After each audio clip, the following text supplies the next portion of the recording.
Hello दोस्तों, मेरा नाम पुष्पा है। मैं 27 साल की हूँ। ये वाक़या तब का है जब मैं अपने ससुराल में रहती थी। मेरे ससुराल में के सभी लोग बहुत अच्छे थे, सिर्फ़ मेरे पति को छोड़कर।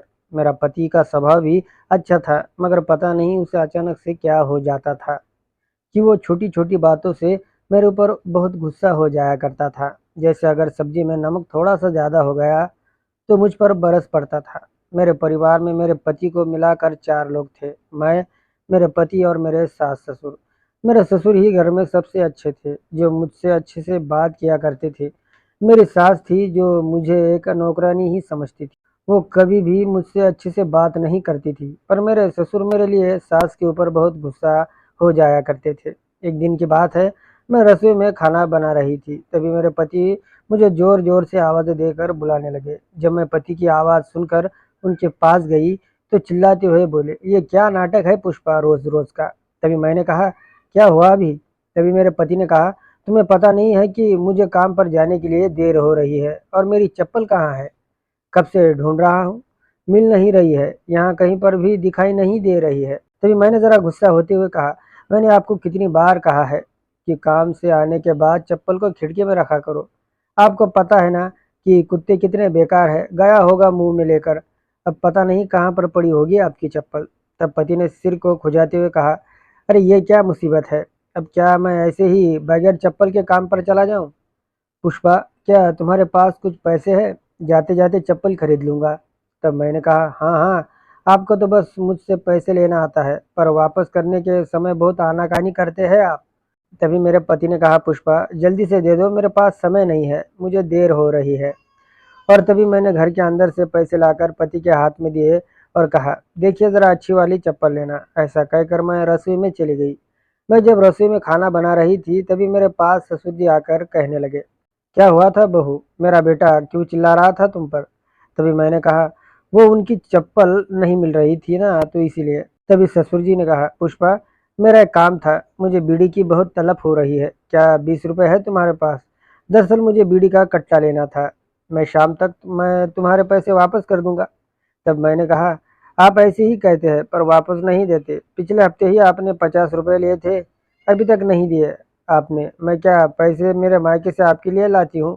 वो तो मेरी माँ मेरे खर्चे के लिए मुझे देती है, पर आप लोग हैं कि मेरे पैसे लेकर मुझे फिर से कंगाल कर देते हैं।" तब ससुर जी मुझे उदास होते हुए कहने लगे, "बहू, क्या है कि पिछले हफ्ते मुझे काम नहीं मिला, इसलिए तुम्हारे पैसे वापस नहीं कर सका, पर आज जल्दी से नाके पर खड़ा रहता हूँ, कोई ना कोई तो बिगाड़ी काम मिल ही जाएगा। बहू दे दो, मुझे देर हो चुकी है।" ससुर जी की बात सुनकर मैं ससुर जी को पैसे देने लगी, तो तभी मेरी सास चिल्लाते हुए रसोई में आकर मेरे ससुर जी से कहने लगी, "ये क्या नाटक लगाया है तुमने? रोज़ काम पर बोल कर जाते हो और फिर से मुँह लेकर वापस आते हो। मुझे पता है कि तुम नाके पर नहीं जाते हो, बल्कि वहाँ चाय की टपरी पर बैठकर बीड़ियाँ फूँकते बैठते हो, और क्या कह रहे हो कि मुझे काम नहीं मिला? अरे काम ढूँढोगे तो मिलेगा ना, तुम तो अब निठल्ले हो चुके हो, काम नहीं होता तुमसे। बहू, 1 रुपया भी मत देना इसे।" तब मेरे ससुर जी ने सास पर गुस्सा होते हुए कहा, "देखो तुम बहू के सामने मेरा अपमान कर रही हो, ये ठीक नहीं कर रही हो तुम।" तभी सासू जी ने कहा, "अरे जा यहाँ से निठल्ले, बड़ा आया अपमान वाला।" तभी ससुर जी ने कहा, देखा बहू तुमने मुझसे कैसी बातें कर रही है, कहती है कि मैं निठल्ला हूँ।" तब सास ने कहा, "हाँ तुम हो ही निठल्ले, तुम्हारे उम्र के लोग देखो कैसे कमा रहे हैं, और एक तुम हो कि अभी तक मुफ्त की रोटियां तोड़ रहे हो।" तभी मेरे ससुर ने गुस्से में आकर कहा, "ठीक है, शाम को देखूंगा तुम्हें।" तब सास ने कहा, ए, क्या, अब जा यहाँ से, वरना तुझे बाहर जाने के लायक भी नहीं रखूंगी।" मेरी सास ने ऐसा कहते ही मेरा ससुर बाहर निकल गया, और फिर तभी मैंने सास को शांत करते हुए कहा, "माँ जी शांत हो जाइए, आप भी बहुत जल्दी से गुस्सा हो जाती है, आखिर आप ससुर जी पर इतना गुस्सा क्यों करती है?" तब सास रोते हुए कहने लगी, "तू नहीं जानती बहू, इस आदमी ने मुझे कितना परेशान किया है। जब तेरा पति छोटा था और सिर्फ 2 साल का था, तो मैं उसे लोगों के भरोसे पर छोड़कर लोगों के यहाँ बर्तन और झाड़ू पोछे का काम करने के लिए जाती थी, पर यह आदमी 1 रुपया भी नहीं कमा कर लाता था। बहुत मुश्किल झेल कर मैंने मेरे बेटे को बड़ा किया है। मेरा बेटा मेरी तकलीफ़ों को समझता है। जब वो बड़ा हुआ और कमाने लगा, तो उसने मेरा काम पर जाना बंद किया। उसे पता है मैंने कितनी मेहनत से उसे बड़ा किया है, इसलिए तो वो मुझे कुछ भी तकलीफ़ नहीं देता। उसे मालूम है कि माँ ने उसके लिए कितने बुरे दिन निकाले हैं। फिर मेरा बेटा बहुत समझदार है। उसका बाप निठल्ला होकर भी वो बाप को कुछ नहीं कहता। पर मुझे मेरे बेटे की हालत नहीं देखी जाती। वो बेचारा अकेला कमाता है और इसे घर पर बैठे बैठे बीड़ी की तलब लगती है। मेरा बेटा फटे पुराने कपड़े पहनकर काम पर जाता है, पर ये बाप होकर भी किस काम का नहीं।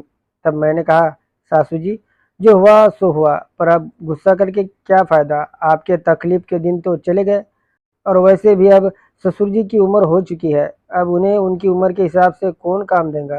तब सास ने कहा, खाना तो दबा कर खाता है तेरा ससुर, क्यों थोड़ा बहुत काम किया तो क्या होगा उसको। ये घर में देखा तुमने, कुछ है अच्छी चीजें? सब पुराने फटे हुए कपड़े और टूटे फूटे बर्तन। इसके अलावा है कुछ? और इसके अलावा है कुछ घर में? लोगों के घर में जाकर देखो तो कितनी अच्छी अच्छी चीजें हैं। अगर मेहमान आते हैं तो मुझे बहुत शर्म आती है। लगता है कि ये घर है या गाय भैंस का तबेला। तब मैंने कहा, सासू माँ, आप दुखी मत होइए, सब ठीक होगा। तब सासू माँ ने कहा, हाँ बहू, यही उम्मीद में दिन निकल रहे हैं। काश हमारे दिन जल्दी से बदल जाते। तभी मैंने सासू माँ से कहा, सासू माँ जी, मुझको आपको एक बात कहनी थी। तब सासू ने कहा, हाँ कहो बेटी। तब मैंने कहा, सासू जी, हम घर पर बैठकर पैसे कमा सकते हैं। तब सास ने हैरानी से पूछा, वो कैसे बहू, और हमें करना क्या होगा जो हमारे पास घर बैठे पैसे आ जाएंगे। तब मैंने कहा, सासू माँ जी, हम घर पर बैठकर पेन पैकिंग का काम कर सकते हैं। इससे कि हम दोनों कैसे भी 200 300 रुपए तक की रोज कमाई हो जाएंगी। सासू जी ने कहा, पर बहू ये माल हमें लाकर कौन देगा। मैंने कहा, माँ जी, हमारे पड़ोस की विमला है ना, वो भी घर बैठे यही पैकिंग का काम करती है, वो भी अच्छे पैसे कमाती है, तो ही हमें माल लाकर देंगी। तब सासू माँ ने कहा, अच्छा तो फिर ठीक है बहू, हम आज से ही पैकिंग का काम करना शुरू कर देते हैं, जिससे कि मेरे बेटे की भी थोड़ी बहुत परेशानी कम होगी। और उस दिन से मैं और सासू माँ रोज पेन पैकिंग का काम करने लगे, और फिर उस काम से हमें अच्छे पैसे आने लगे। और फिर थोड़े दिनों बाद में ही हमारे घर में भी अच्छी अच्छी चीज़ें हमने खरीद ली। तब सासू माँ ने कहा, बहू, सच में तुम बहुत ही होशियार और मेहनती हो, जो तुम्हारे कारण ही ये सब हो पाया। अब कितना अच्छा लगता है हमारा घर। तब मैंने कहा, माँ जी, मेहनत करने से सब होता है। हम दोनों बातें कर ही रहे थे कि तभी मेरे ससुर जी आ गए। आकर कहने लगे, बहू खाना परोस दो। तभी सास ने कहा, आ गए सैर सपाटा करके।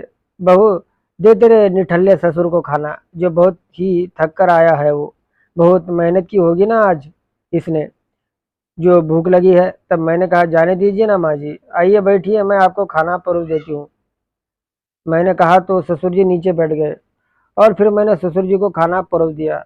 तभी सासू जी ने कहा, देखिए, अगर आपको घर में रहना है तो आपको भी हमारे साथ पैकिंग का काम करना होगा, नहीं तो आप इस घर में नहीं रह सकते, समझे आप। तब ससुर जी ने हाथ जोड़ते हुए कहा, ठीक है रानी सरकार, जैसा आप कहेंगी वैसा ही होगा, बस मुझे चुपचाप से खाना खाने दो।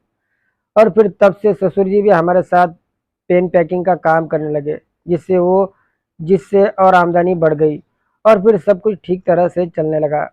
पर मैं अब समझ गई कि घर में एक होशियार आदमी या स्त्री हो तो घर अच्छी तरह से चलता है।